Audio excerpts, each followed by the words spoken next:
All right, here's my audience.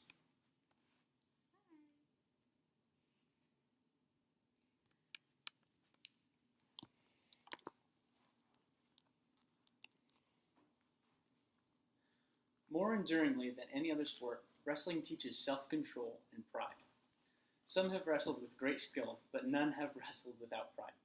Dan Gable. The sport of wrestling has provided many necessary qualities to successful young men and fledgling boys for quite literally hundreds of years. The ancient Sumerians, Egyptians, and Greeks all had wrestling in their societies. I still remember the smell of exertion enveloping my nostrils whenever I went into the wrestling room for my first time. You could hear the whistle and just little kids screaming and crying because they didn't want to be there. But I did. I enjoyed it. I felt the flame of competition consume me the first time I was in there. And I wrestled that first practice in my Batman socks, actually, because I didn't have wrestling shoes. And it was probably one of the greatest experiences of my life. I'm actually an experienced and well-accomplished wrestler now. I've witnessed the sport on all levels, collegiate, and I haven't gotten to go to the Olympics, but I wish I did. And I've been living and breathing sports since I was 5 years old.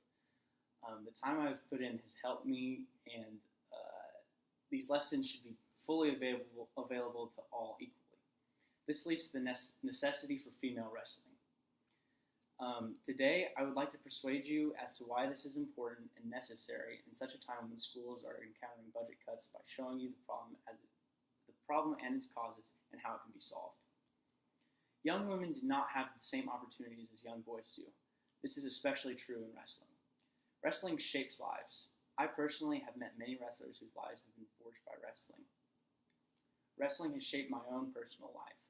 And like I said, I remember all those great experiences that I got in the first day of practice, and I have still all sorts of lessons and just great, valuable things that I've gotten from the sport of wrestling. And I earlier quoted Dan Gable, and he's often cited as the winningest coach in college wrestling. And that doesn't even mention his exceptional 108-1 wrestling record in collegiate wrestling. He has an Olympic gold medal and has won multiple national tournaments and is considered to be the greatest wrestler of all time. He's even wrote 2 books discussing the lessons he learned on the mat. Almost every chapter of both A Wrestling Life, The Inspiring Stories of Dan Gable, and A Wrestling Life 2, More Inspiring Stories but of Dan Gable, include different parables and life lessons he learned. I highly recommend these books to those who are interested. Lessons should be available. These lessons that he learned and other wrestlers have learned should be available to women as well. And wrestling also teaches girls self-defense. In a day and age, whenever girls have to be careful walking down the street, it's important that there's available self-defense for those willing. My father always told me every single fight that I've been in goes to the ground, and that's exactly where the wrestlers have the advantage. Providing free self-defense training is crucial in a situation where a young lady might be in danger. These problems have very definite causes, and the main cause of this problem are the misconceptions that exist about the females in the sport of wrestling. It is a misconception that wrestling is just a boy sport.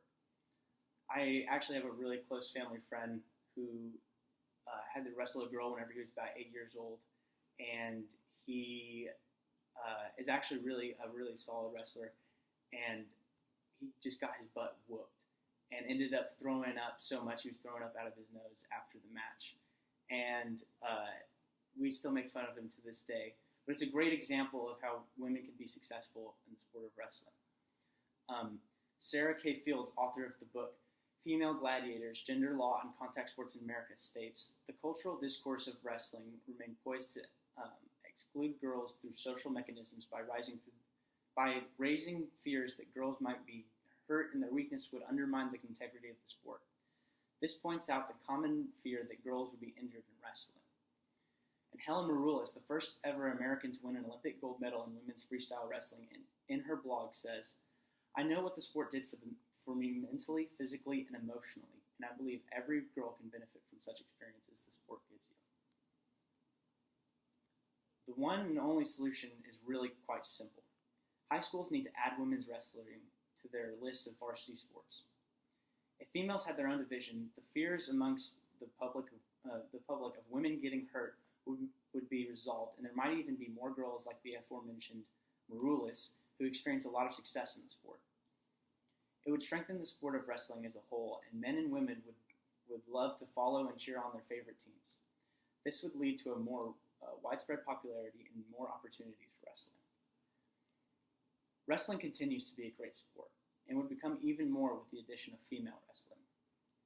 Today, I've gone over the lack of availability in women's wrestling and how it affects young women and how it can be solved. I hope you agree with me that female wrestling is a necessity and should be provided for at the high school level due to its fantastic benefits. Even if you disagree, the opportunity should be there for those who want to benefit from the sport and to give young women an equal footing. Thank you. Here's my audience. One more time. Sorry. All right.